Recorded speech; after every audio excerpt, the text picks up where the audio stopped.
Karimnagar parliament పరిధిలో ఉన్నాం. ప్రధానంగా 3 పార్టీల మధ్య పోరు కొనసాగుతోంది. BJP, BRS, Congress. బీజేపీకి బండి సంజయ్ బరిలో ఉన్నారు. కాంగ్రెస్ తరపున వెలిచాల రాజేందర్ బరిలో ఉన్నారు. బీఆర్ఎస్కి వినోద్ కుమార్ బరిలో ఉన్నారు. కరీంనగర్ పార్లమెంట్ పరిధిలో ఏ పార్టీ పార్లమెంట్కి వెళ్ళబోతుంది, ఏ పార్టీ అభ్యర్థిని ప్రజలు గెలిపించబోతున్నారు, ప్రజలు ఏమనుకుంటున్నారు అడిగి తెలుసుకుందాం. అన్న నమస్తే. నమస్తే అన్న. మీ పేరేంటన్నా? నా పేరు ఆసిఫ్. ఎక్కడన్నా మీది? మా కరీంనగర్ లోకలే. ఎట్లుంది పార్లమెంట్ ఎన్నికల వేడి? బాగానే ఉందన్న. ఏ పార్టీ గెలుస్తుంది? కాంగ్రెస్ గెలుస్తుంది. కాంగ్రెస్ గెలుస్తుందంటారా? వెలిచాల రాజేందర్ గెలుస్తుంది. వెలిచాల రాజేందర్. ఎందుకంటే వాళ్ళ డాడీ అంతకుముందు కరీంనగర్ శాసనసభ్యులుగా 2 times వర్క్ చేశాడు. ప్రతి ఒక్కరికి గ్రౌండ్ లెవెల్లో ప్రతి గ్రామంలో ఆయన చేసిన పనులు చాలా. కరీంనగర్ వాటర్ తాగుతుందంటే వెలిచాల జగపతిరావు గారి పుణ్యమే. ఆయన ఎమ్మెల్యేగా ఉన్నప్పుడు ఎన్నో అభివృద్ధి కార్యక్రమాలు మారుమూల ప్రాంతాల చూతం చేరినాయన్న. వాళ్ళ కుమారుడే కాబట్టి మేము తప్పకుండా వారికి ఓటు వేసి గెలిపిస్తాం. కాంగ్రెస్ పథకాల గురించి ఏమన్నా మాట్లాడతామన్న. ఎట్లా ఉన్నాయి పథకాలు? చాలా బాగున్నాయన్న. సామాన్య ప్రజలు ఇప్పుడు 200 యూనిట్ల వరకు కరెంటు గురించి మినిమం ఒక మంత్లీ 1000 రూపాయలు మాకు సేవ్. గ్యాస్ 500కే వస్తుంది. ఉచిత బస్సు ప్రయాణం మహిళలకు ఫ్రీగా చాలా బాగున్నాయన్న. రాబోయే కాలంలో రేవంత్ రెడ్డి గారు రుణమాఫీ కానీ 2500 కానీ చాలా చేస్తారు. మాకు నమ్మకం ఉంది రేవంత్ రెడ్డిపై. సో ఇది విషయం, ప్రజల అభిప్రాయం ఎలా ఉంది మరికొందరిని అయితే అడిగి తెలుసుకుందాం. అన్నగారు మీ పేరేంటండి? నా పేరు లింగంపల్లి శ్రీనివాస్. నేను మాజీ కార్పొరేటర్ మున్సిపల్. ఓకే. ఇప్పుడు ప్రస్తుతం ఎట్లా ఉంది? ఎన్నికల వేడి కొనసాగుతుంది, పార్లమెంట్ ఎన్నిక. సో ఈ విషయంలో కరీంనగర్ నుంచి ఎవరిని పార్లమెంటుకు పంపబోతున్నారు? ఇప్పుడున్న పరిస్థితుల్లో అయితే ఎట్టు పరిస్థితుల్లో కాంగ్రెసే ఎంపీగా మన వెలిచాల రాజేంద్రరావు గారు గెలుస్తారు. ఎందుకంటే సీఎం మన రేవంత్ రెడ్డి గారు చేసిన పథకాలు అమలు ఉన్నాయి. ఫ్రీ బస్ అని మహిళలకు ఇప్పుడు ఇస్తారు. ఈ ఎలక్షన్ కోడ్ ఉంది కాబట్టి 2500 కోడ్ అయిపోయినా కూడా మహిళలకు 2500 వేస్తారు. ఇంకోటి గ్యాసు 500 అయింది, 200 యూనిట్లు, ఇంకా పథకాలు ఇంకెన్నో ఉన్నాయి అన్నట్టుగా ఇవన్నీ చేస్తారు. కాబట్టి సీఎం గారి మీద నమ్మకంతో మన వెలిచాల రాజేంద్రరావు గారు అంటే వాళ్ళ నాన్నగారు గతంలో ఎమ్మెల్యే కరీంనగర్. అప్పటి నుంచే ఆయనే అందరికీ గుర్తింపు. ఎవరు జగపతిరావు గారు అంటే కీర్తిశేషులు, ఆయన ఎందరికో గుర్తింపు, మంచి పేరువైన వ్యక్తి. ఆయన కొడుకు ఈయన వెలిచాల రాజేంద్రరావు కూడా గతంలో 2000 ఏదో టైంలో ఎంపీగా పోటీ చేసి 4లో 9 పోటీ చేసిండు. అప్పుడు వేరే పార్టీతో. ఇప్పుడు కాంగ్రెస్ ఉంది కాబట్టి ఎట్టు మంచి అందరం కలిసి 1 లక్ష మెజార్టీతో గెలవాలని మేము కోరుకుంటున్నాం.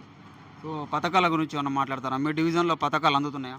మా డివిజన్లో అంటే ఇప్పుడు ప్రతి మహిళకు బస్ ఫ్రీ ఉన్నది అంతటా తెలంగాణలో. ఇంకోటి ఈ కరెంటు యూనిట్లు 200 ఫ్రీ ఉన్నది, గ్యాస్ ఉన్నది. అంతనే ఇప్పుడు మనం గవర్నమెంట్ వచ్చి 4-5 నెలలు అవుతుంది కాబట్టి టైం ఎక్కువ లేదు. కేసీఆర్ గారు గతంలో డబుల్ బెడ్రూమ్ ఇల్లు చింతకుంటలు ఇంకా అక్కడనే పడే ఉన్నాయి. అవి గత 10 సంవత్సరాలే అవి అయితేనే కానీ కాలేదు. అట్లా అందుకే గతంలో కూడా ఇందిరమ్మ ఇల్లు ఏది మన బద్దిపల్లిలో ఉన్నాయి, చింతకుంటల రేకుర్తిలో కట్టించినాయి. కాంగ్రెస్ గవర్నమెంట్లనే ఏది ఇళ్ళ పథకాలు కానీ ల్యాండ్లు ఏదైనా కానీ అమలు. కేసీఆర్ గవర్నమెంట్ ప్రతిలో ఏది కాలేదు. అవన్నీ చెప్పుడు మట్టుకే అన్నట్టుగా.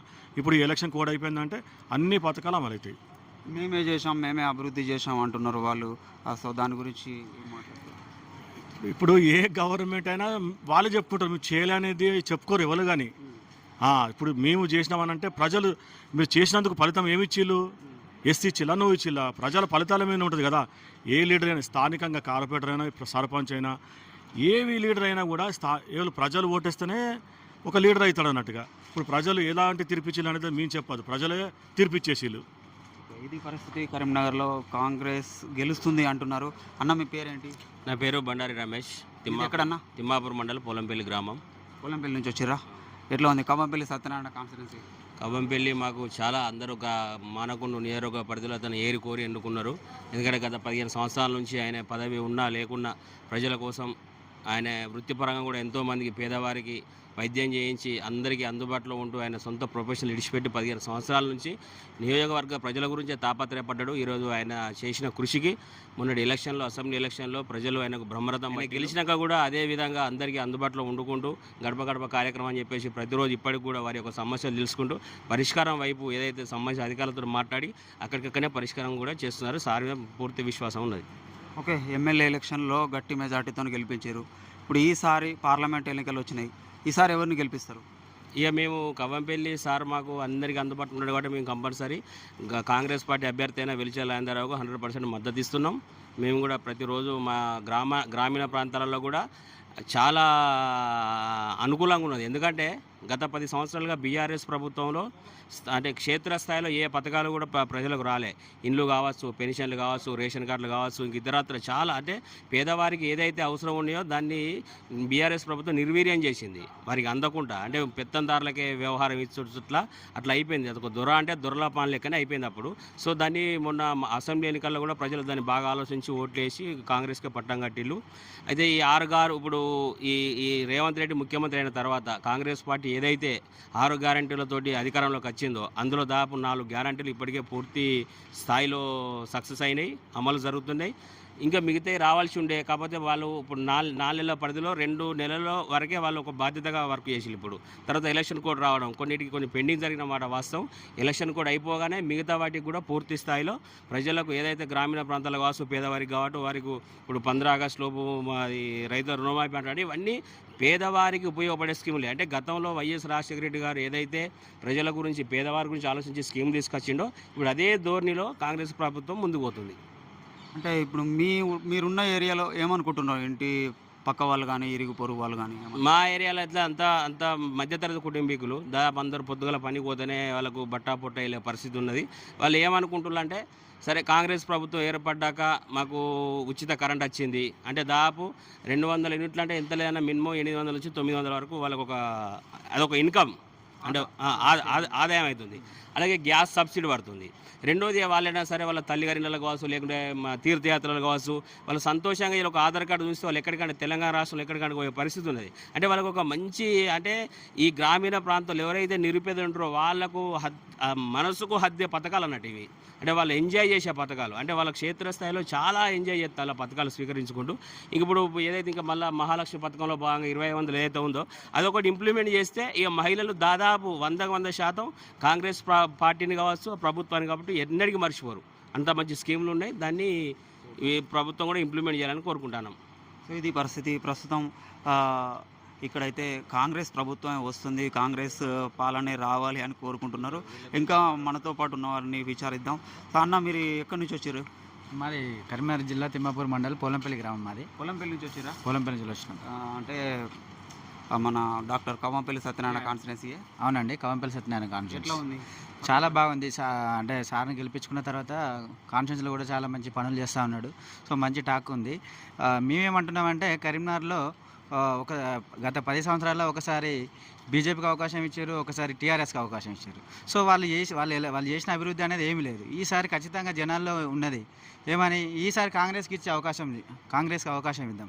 ఇక్కడ మన వెలిచాల రాజేంద్రరావుని గెలిపించుకోవాలి, అక్కడ రాహుల్ గాంధీని ఒకసారి ప్రైమ్ మినిస్టర్ చేయాలని చెప్పేసి జనాల్లో ఉన్నది. సో ఖచ్చితంగా ఈసారి మా కాన్స్టిట్యూన్సీలో అయితే మానకొండ నుంచి అయితే ఖచ్చితంగా అత్యధిక మెజార్టీ ఇస్తాము కాంగ్రెస్కి.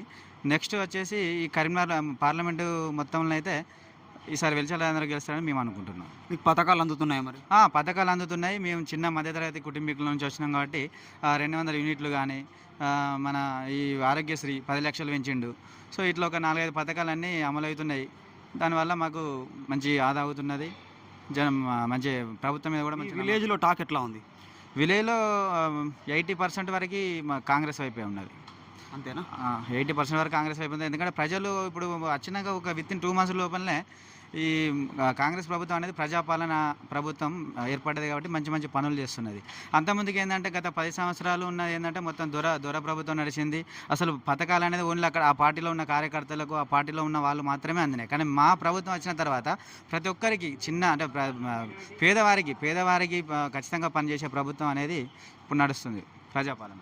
సో ఇది పరిస్థితి. ఇక్కడ మనం పబ్లిక్ వాయిస్, పబ్లిక్ పల్స్ కనుక చూసుకుంటే కరీంనగర్ కాంగ్రెస్ ప్రభుత్వమే కాంగ్రెస్ అభ్యర్థిని పార్లమెంటుకు పంపిస్తామంటున్నారు. చూద్దాం ముందు ఎలా ఉండబోతుందో. రోజు రోజుకి రాజకీయ సమీకరణాలు మారుతున్నాయి. మరొక వీడియోతో మళ్ళీ కలుద్దాం. చూస్తూనే ఉండండి. కెమెరామెన్ రమేష్తో మీ తిరుపతి వాసాల.